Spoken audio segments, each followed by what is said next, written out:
लालू प्रसाद यादव ने आज मीडिया से बात तो की और वो कहते हैं ऑल इज वेल, पर शक्ति जी द ट्रूथ इज, आप मुझे ये बताइए, आप मल्लिकार्जुन खड़गे को सपोर्ट करते हैं as the prime ministerial face? उनको बनाना चाहिए प्राइम मिनिस्टीरियल फेस?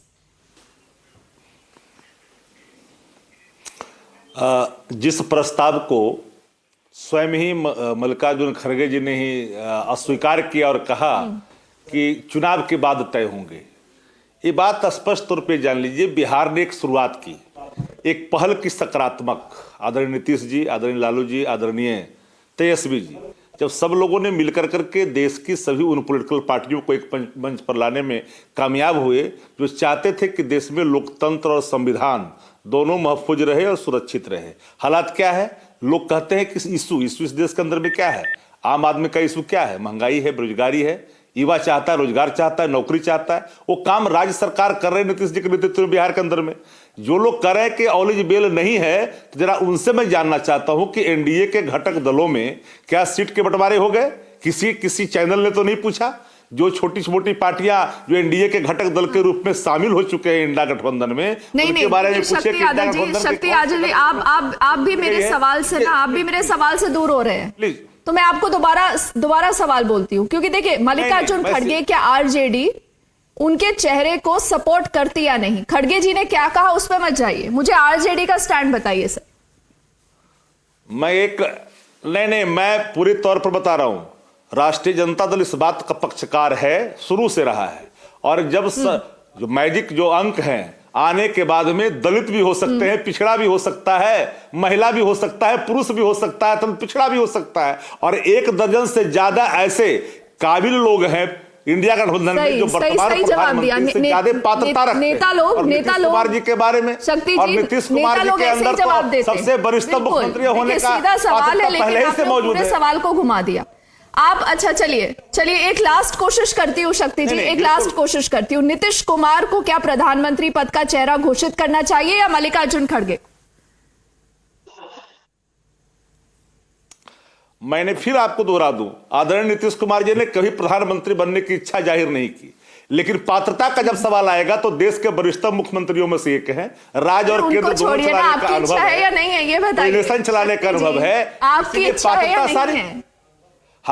मैं बिहारी हूं, मैं तो बिहारी हूं, मेरी अगर इच्छा जानिएगा तो सबसे पहले मैं कहूंगा, लेकिन इंडिया गठबंधन की जो सब घटक दलों की राय होगी, अंतिम निर्णय होगा। मेरी पहली पसंद नीतीश जी के बारे में कह दूंगा, इसलिए कि सबसे ज्यादा परफेक्ट भी है। नीरज जी जवाब दे दिया उन्होंने आपको कि मैं बिहारी हूं, इच्छा तो मेरी समझ लीजिए। बट नीरज जी सुन रहे हैं, शक्ति जी, नीरज जी सुन रहे हैं। मैं क्विकली ज्ञान को लाती हूँ in this conversation. Gyan, the problem is the Congress, no? Congress खुलकर नहीं सपोर्ट कर पा रही है मल्लिकार्जुन खड़गे को, और आप मुझे बताइए, आपने नीतीश कुमार जी का इतना इस्तेमाल किया, you made him run from pillar to post, he is been working so hard, and you did not even ensure that your name as a convener. Gyan, I mean, is that the way you should treat someone like Nitish Kumar? So Dipti, this is your perception that you have not given. Chief Minister Nitish Kumar is a very important person, and for the India Alliance, he is the only one who has tangled the entire bits in a one garland. So he cannot ignore that. And apart from that, what you're trying to say, see, we are. Why have you not named him as a convener at least? Gyan, I know his qualities. Tell me something. Why has the Congress not named Nitish Kumar as the convener or the chief ministerial face, the prime ministerial face? Why haven't you done that? Dipti, I got your answer. I'm replying that only. Please listen. Please bear with me for 2 minutes. See, it is not only Congress, it is the entire team. And everyone knows that there is an agenda, there is a strategy, there is a roadmap, and there is a campaign planning going ahead. And if you see that there are 4 meetings going on, and that there are the subcommittee has also been formed, and they are working for the most important issue that is called common minimum agenda. It is all. No, but that is not the answer, no. Gyan, that is not the answer. You are also skirting the issue. जैसे शक्ति यादव जी और नीरज जी ने बहुत diplomatically इस सवाल का जवाब दिया, ज्ञान आप भी वही कर रहे हैं। आप मुझे ये बताइए, आपको लगता है नीतीश कुमार इस समय एसेट है इंडिया अलायंस के लिए? नहीं। आप सोच सकते हैं कल वो आपके अलायंस से निकल जाएंगे तो आपकी क्या हालत होगी? मतलब आप 2024 तो छोड़ ही दीजिए, बिहार भी आपके हाथ से जाएगा। डिप्टी नीतीश कुमार जी बहुत ही काबिल मुख्यमंत्री रह चुके हैं, वरिष्ठम है, everyone knows about it, and I am talking about with respect to the Bihar only, that the Bihar has always given the every direction to the entire country, and he is the one who directed it. So let's get the magic number now first. Let's get the magic number, and you know the working style of Nitish Kumar and Congress. He deserves it, and once the magic number will come, of weapons. Have you ever thought of Manmohan Singh that is going to be the Prime Minister of India? Nobody has even thought of it. So don't worry about that. No. You are also you are also Gyan citing history because you don't have an answer. You don't have an answer.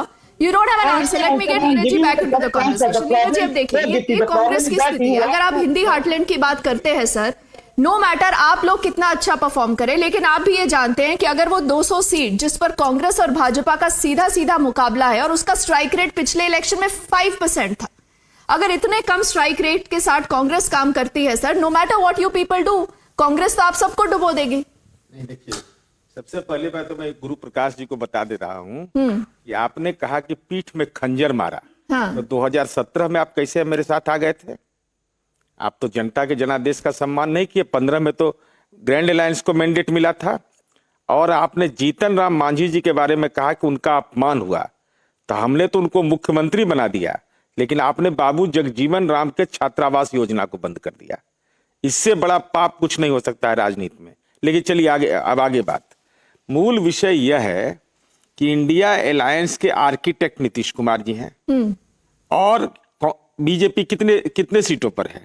40 से 50 seat के बीच अगर हम इनको घेरेंगे तो इनकी कहानी खत्म है. जो अजय का स्थिति बना हुआ है, तो अभी जो इलेक्शन रिजल्ट हुआ, 3 स्टेट में बीजेपी जीत गई, तेलंगाना में हार गई, वहां पर भी नरेंद्र मोदी जी रोड शो किए, वह अपोजिशन पार्टी भी नहीं बनी. हाँ. पूरे साउथ से बीजेपी साफ. नॉर्थ ईस्ट जाने का मणिपुर के बाद इनको हिम्मत नहीं हुआ, चुनाव में इलेक्शन प्रचार में नहीं गए. तो मैं आपके माध्यम से यह जरूर कहता हूं कि जो अलायंस हमारा इंडिया अलायंस है और जो हम लोगों ने तय किया है कि सीट शेयरिंग को, चाहे वो बंगाल हो, बिहार हो, उत्तर प्रदेश हो, विभिन्न राज्यों में अगर हम लोगों ने इसको 400 सीट अगर डायरेक्ट 1-to-1 फाइट की स्थिति पैदा कर दी जी, तो निश्चित रूप से हम जीतेंगे, इंडिया जीतेगा. अगर कांग्रेस इसी तरह का प्रदर्शन करेगी, मुझे नहीं पता भी ज्ञान हमारे साथ है या नहीं, बट वील ऑल्सो गेट ज्ञान into the conversation in a bit. But शक्ति यादव जी, मुझे ये बताइए कि आपकी तो स्थिति बहुत विकट है इस समय. नीतीश कुमार जी ने नेशनल एग्जीक्यूटिव के साथ नेशनल काउंसिल की बैठक बुलाई है सर 29 तारीख को. लालू प्रसाद यादव कहते हैं सब कुछ सही है, all is well in the alliance, लेकिन अगर नीतीश कुमार एनडीए के साथ आ जाते हैं सर, तो तेजस्वी को चीफ मिनिस्टर बनाने का सपना भी टूट जाएगा आपका. देखिए, हाइपोथेटिकल क्वेश्चन का कोई जवाब नहीं होता. सबसे पहले हर पॉलिटिकल पार्टियां राष्ट्रीय परिषद की, राष्ट्रीय कार्यकारिणी की बैठक बुलाती है. ये कोई नया नहीं होता है, और लगातार जब कोई अनुमोदन होता है किसी निर्णयों का, तो राष्ट्रीय परिषद की बैठक बुलाई ही जाती है. ये नॉर्म्स है ऑर्गेनाइजेशन का. और आपने जो सवाल सामने किया, जब दोनों नेताओं ने साफ कहा, तो जो ई फॉर बट जो परसेप्शन बनाने की कोशिश है कुछ सर्टेन प्लेटफार्मों की, वो उसमें कामयाब नहीं हो पाएंगे. क्योंकि भारतीय जनता पार्टी को पता है, हम लगातार कहते हैं कि बहाव के कारण और बिखराव के कारण कभी कभी उन दलों को जनादेश मिल जाता है जो देश में तानाशाह और लोकतंत्र को कुचलते हैं. आज जिस तरह से डेमोक्रेसी का मर्डर हुआ, पार्लियामेंट के अंदर में जाति बताने की बात हुई, आदरणीय लालू प्रसाद जी को जिस तरह से तंग और तबाह किया गया, इस देश के भारतवर्ष के यादवों का अपमान नहीं हुआ क्या? अपमान नहीं हो रहा क्या? एक ऐसे नेता जिन्होंने देश की राजनीति के कैसे धुरी है, पिछड़ों का, दलितों का अपमान नहीं हुआ, जिन्होंने सोशल रेवोल्यूशन कायम करके लोगों में आवाज दी, चेतना दी, राजनीतिक जागृति पैदा की. देश देख नहीं रहा है क्या? आप जाति गिना रहे हो, किसानों पर आप हमले कर रहे हो. छोटी सी बात बताइए सर, फिर मैं गुरु के पास जाऊंगी. आप देखिए, ओबीसी कास्ट सेंसस को लेकर नीरज जी आप भी मानेंगे, राहुल गांधी ने चाहे मध्य प्रदेश हो, राजस्थान हो, छत्तीसगढ़ हो, सब जगह इतना बड़ा इशू बनाया. उन्होंने कहा जैसे ही हम सत्ता में आएंगे हम ये सर्वे कराएंगे. लेकिन उसके बावजूद अगर कांग्रेस ये चुनाव हार जाती है, और वो भी इतनी बुरी तरह, तो ये तो माना जाएगा ना शक्ति जी कि कहीं ना कहीं वो कार्ड आपका नहीं चला है, और कांग्रेस की गलतियों का खामियाजा आपको भी उठाना पड़ेगा, क्योंकि आप सब अलायंस में हैं. शक्ति जी, मैं एग्री मैं एग्री नहीं करता. कास्ट सेंसेक्स का मतलब था सबका विकास, एक इन्वेस्टिगेशन था, एक हमारा रिपोर्ट था कि किस जाति में क्या शैक्षणिक आर्थिक सामाजिक स्थितियां हैं, और हम उसको कर दिखाया। बिहार ने एक नजीर पेश किया। और एक बात मैं खुले मन से कहता हूं, अगर किसी के टिकट बंटवारे में, किसी के आप धरातल को समझने में अगर कोई भूल करती है तो इसका इल्जाम आप कास्ट सेंसस को नहीं दे सकते हैं। जाति आधारित करना एक व्यापक सवाल है देश के अंदर में। आज जो भुखमरी है, लाचारी है, अब बताइए कि हंगर इंडेक्स में देश कहां खड़ा? देश का विकास क्या हुआ 9 वर्षों में? अब भुखमरी में हम कहां हैं? अंग्रेजी में कहते हैं यू डोंट डॉलर क्या स्थिति में है? आप अगर समय रहते राइटिंग ऑन द वॉल नहीं समझते तो ये दिक्कत होती है।